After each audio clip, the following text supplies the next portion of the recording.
Oke, halo guys, welcome back to Korea Ramit bersama orang Korea yang medok. Oke, Polo. Wah, aku nggak duga, Polo juga nggak duga, editor semua nggak ada yang duga kalau keramaian Kim Soo Hyun dan Kim Se Ron bakal lanjut hingga hari ini. Sungguh, aku pun nggak ngira, tapi yang lebih mengagetkan lagi, setiap harinya ada info-info yang baru lagi. Di video hari ini aku mau merangkum informasi apa aja yang udah muncul pada tanggal 18 Maret tahun 2025. Dan ditambah lagi video terakhir yang diupload oleh Ijino. Nah, itu juga bakal tak sampaikan kepada Polo. Jadi langsung kita mulai video hari ini. Sebelum kita memulai video hari ini, aku mau menyampaikan satu hal yang sering banget ditanyakan sama Polo. Jadi kadang ada yang tanya, loh mas, ini channel Gazeon kok kadang membahas masalah pemakzulan Presiden Korea. Ada yang tanya, mas itu kok hostnya ada tali diikatkan di kepala itu kenapa? Nah, jadi seperti yang udah aku sampaikan di awal kayak video pertama, channel Gazeon ini memang merupakan sebuah channel yang lumayan kontroversial. Jadi ini merupakan channel YouTube yang membahas hal-hal berbau politik. Lebih tepatnya, channel Gazeon ini mendukung politik sayap kanan di Korea. Sehingga channel Gazeon ini menolak pemakzulan Presiden Yoon Suk Yeol. Sehingga yang digunakan di sini itu artinya menolak penurunan presiden. Dan kadang di channel Gazeon ini banyak banget berita politik. Buat yang tanya kenapa, channel ini memang bahasnya itu ya hal-hal berbau politik. Hanya saja keramaian tentang Kim Se Ron dan Kim Soo Hyun itu dibahas oleh channel ini, sehingga lumayan banyak netizen-netizen luar negeri yang merasa kayak, loh tadi habis bahas artis kok tiba-tiba bahas politik sih? Ya memang ini channel politik. Ya ini tak sampaikan terlebih dahulu. Oke, jadi setelah aku nonton live streamnya di tanggal 18 Maret, sebenarnya informasinya sekarang udah mulai berulang. Banyak banget yang ngulang, jadi aku nggak bakal menyampaikan hal-hal yang informasinya udah ngulang. Karena udah tak sampaikan di video sebelumnya. Jadi buat yang udah nonton part 1 hingga part ke-7 dan yang nonton hari ini, tentunya udah tahu semua infonya. Jadi nggak bakal tak sampaikan, jadi cuman info-info baru aja yang tak sampaikan. Nah, pertama, dia bilang kalau ada fans-fansnya Park Seo Joon yang bilang kalau postingannya Park Seo Joon sama masalah Kim Soo Hyun dan Kim Se Ron ini itu penyambungannya agak maksa. Ya sama seperti yang aku sampaikan di video yang kemarin itu. Tapi Gazeon masih ngerasa enggak kok, kayaknya benar kok yang dimaksud di sini nyenggol Kim Soo Hyun gitu. Jadi setiap orang memiliki kebebasan untuk berpendapat dan Gazeon berpendapat kayak gitu. Setelah itu, Gazeon membahas pernyataan yang dinyatakan oleh gold medalist pada tanggal 18. Ini pernyataannya agak singkat, tapi yang disampaikan di situ adalah, pertama, gold medalist tidak memaksa Kim Se Ron untuk melakukan pembayaran. Jadi memang ada surat-surat yang dikirimkan untuk penagihan, tapi itu sebatas prosedur, kita tidak maksa. Yang kedua, foto yang saat ini beredar, lebih tepatnya fotonya Kim Se Ron dengan seorang laki-laki, itu katanya bukan Kim Soo Hyun. Dan bersamaan dengan itu, pihak gold medalist juga menunjukkan satu foto yang bilang kalau jaket yang digunakan cowok itu sama jaketnya Kim Soo Hyun ini berbeda. Dan masih nyambung dengan poin yang kedua barusan, gold medalist bilang kalau Kim Soo Hyun ini tidak pernah pergi ke rumahnya Kim Se Ron yang itu. Nah, setelah itu, satu info lagi yang disampaikan oleh Gazeon. Nah, ini yang mungkin sekarang udah beredar di Instagram dan di Twitter. Videonya mungkin Polo udah nonton, tapi tentunya untuk tak jelaskan, bakal tak tunjukkan lagi, sekali lagi videonya. Tapi kali ini tak dubbing. Jadi oke, paling enggak biar Polo bisa memahami yang dibicarakan itu tepatnya gimana. Bukan cuman bahasa Indonesianya, tapi cara ngomongnya gimana sih, penyampaiannya halus nggak, kasar nggak. Nah, ngikutin itu juga. Oke, langsung tak play juga videonya.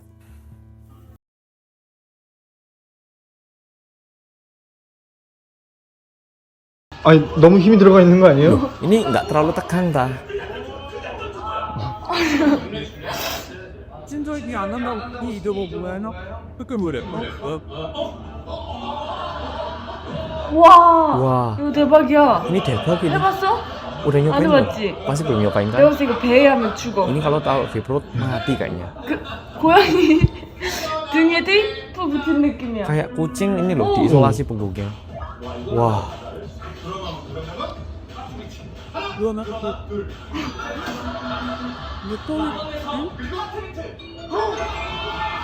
어떡해? gimana itu? Tapi lebih ke arah TV. 나 찍어 계속? Ini masih ngerekam aku tak? Selesai. Oke, jadi ini mungkin bagian yang perlu tak terjemahkan.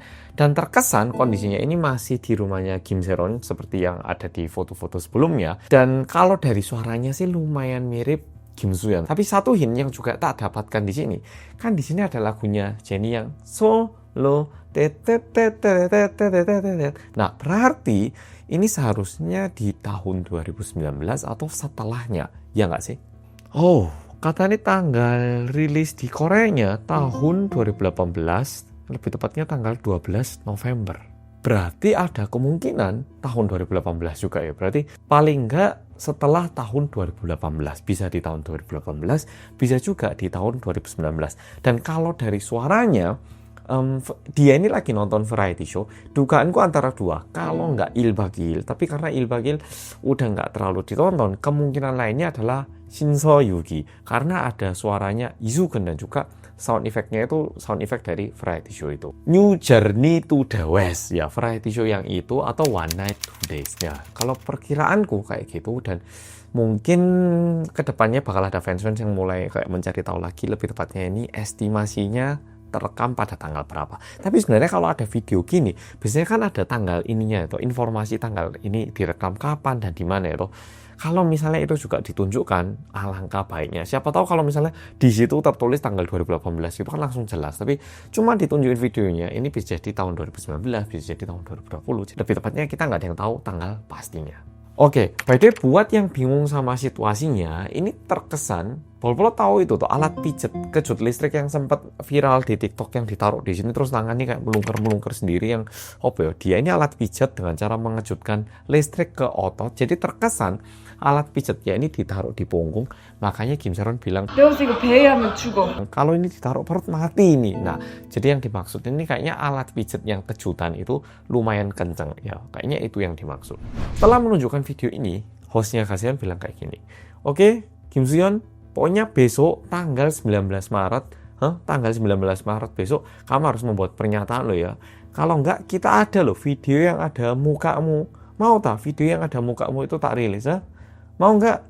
Ya pokoknya besok kamu harus bikin pernyataan. Nah, dibilang kayak gitu. Dan setelah itu, Gaseon juga menunjukkan satu screenshotan yang terlihat kayak iMessage ataupun SMS biasa. Aku nggak tahu apakah ini iMessage atau SMS, karena aku meskipun pakai iPhone, aku kurang ngerti cara pakai iMessage. Ya biasanya pakai SMS atau katalog doang aku. Nah, ini adalah pesan yang dikirimkan dari Kim Saeron ke Kim Soo-yeon. Karena kalau dilihat dari orang yang menerima ataupun orang penerima SMS-nya, ini tertulis Kim Soo-yeon 88. Nah, di situ teks yang dikirimkan ini tertulis dikirimkan pada tanggal 13 Agustus tahun 2018 pukul 21.17. Kesannya itu kayak, loh sungguhan tak, KakaoTalk-nya sungguhan dihapus tak? Kesannya kayak gitu. Dan SMS berikutnya, jadi tadi jam 9 dan lewat jam 12, pada tanggal 14 Agustus tahun 2018 pukul 12.01, Kim Saeron bilang, ini telepon, angkat dong, kayak gitu. Jadi dengan ini Gaseon itu bilang kayak, loh kalian ini loh udah kontak-kontakan mulai 2018 dan mentang-mentang kamu artis, kamu ini pernah nyuruh Kim Saeron untuk ganti HP, hapus KakaoTalk, dan ngajak untuk komunikasi lewat Telegram.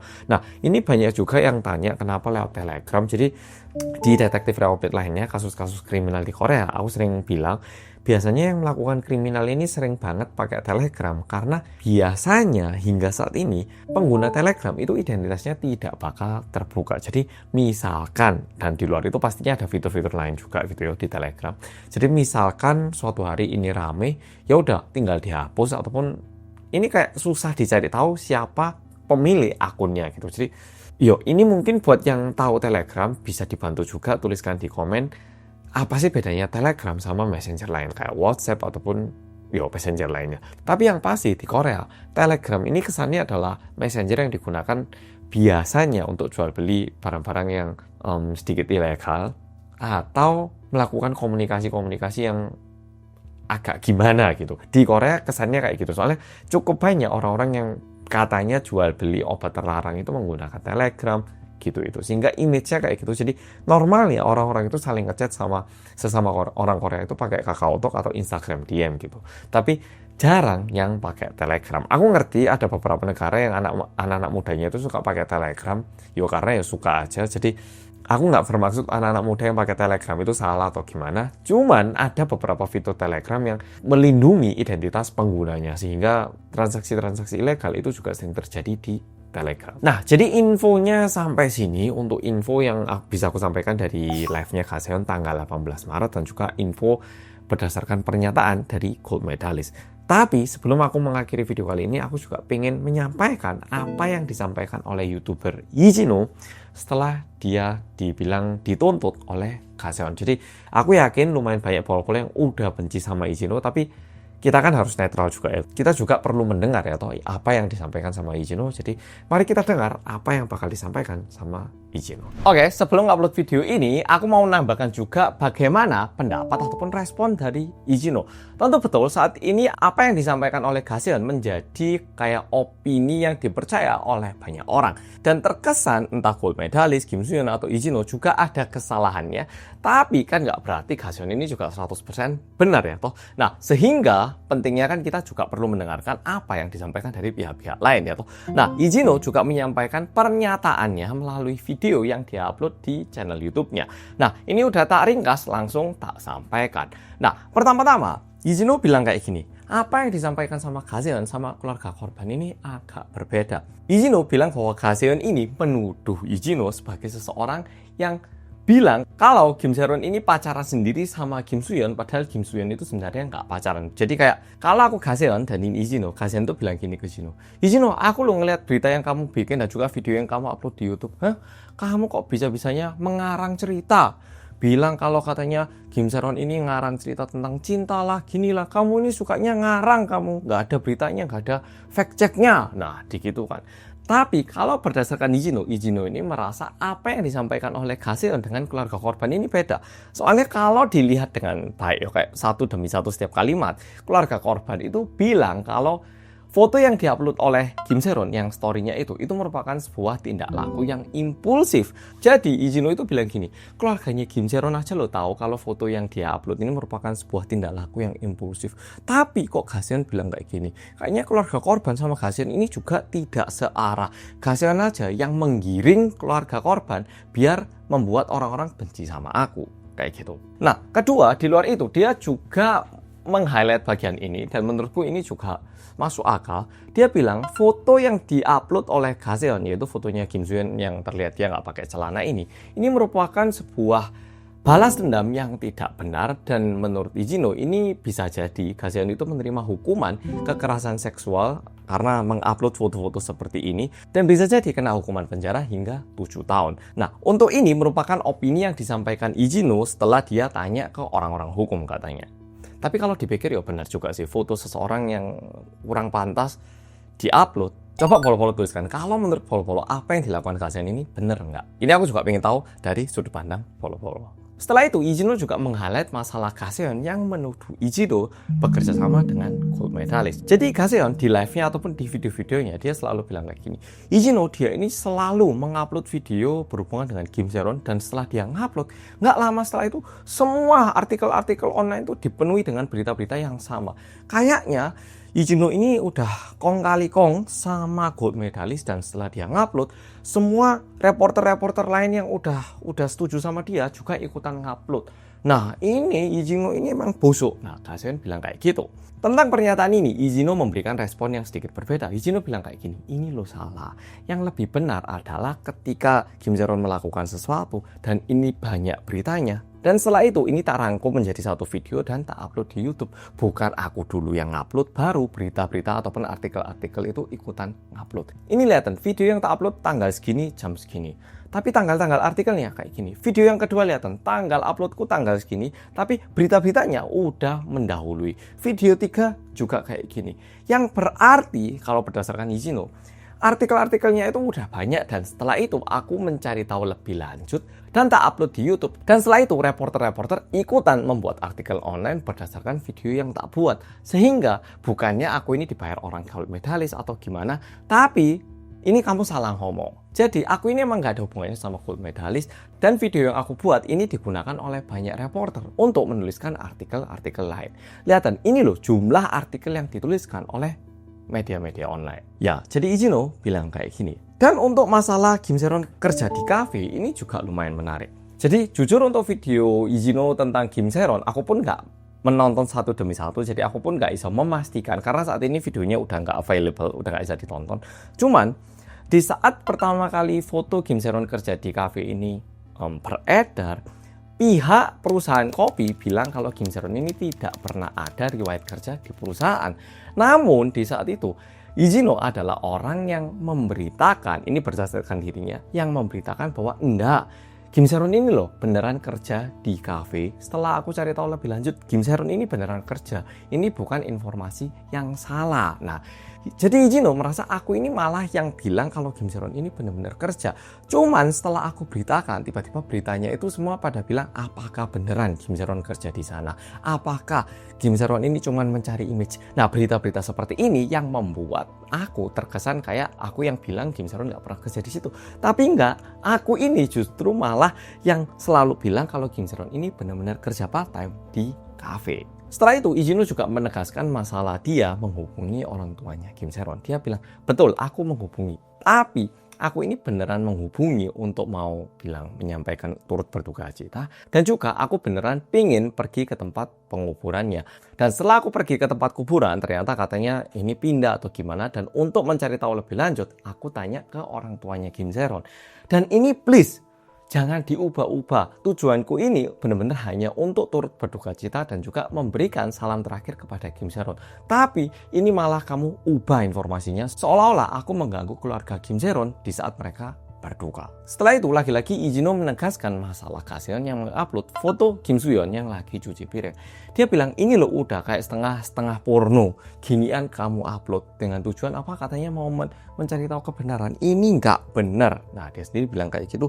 Dan setelah itu dia juga bilang bahwa dia punya bukti-bukti lain yang bisa membuktikan kalau dirinya itu nggak ada motif buruk ataupun motif jahat. Dan ini katanya akan disampaikan kepada pihak yang berwenang agar bisa diperiksa kalau dia itu memang tidak bersalah. Jadi nantinya bakal dibuktikan di sidang karena udah saling tuntut-tuntutan. Dan setelah itu Lee Jin-ho juga bilang dia akan menuntut media-media yang memberitakan berita masalah Kim Soo-yeon dan Kim Se-ron sepihak, yang bilang, oh ya Ga-seon bilang kayak gini, betul. Nah, dia juga udah bisa dibilang memberikan peringatan kepada media-media yang membahas isu ini secara sepihak. Yap, jadi kondisinya kayak gitu. Dan kalau tak lihat, setiap pihaknya ini ada salah kecil-kecil. Cuman semua itu pada bilang kamu salahnya lebih gede.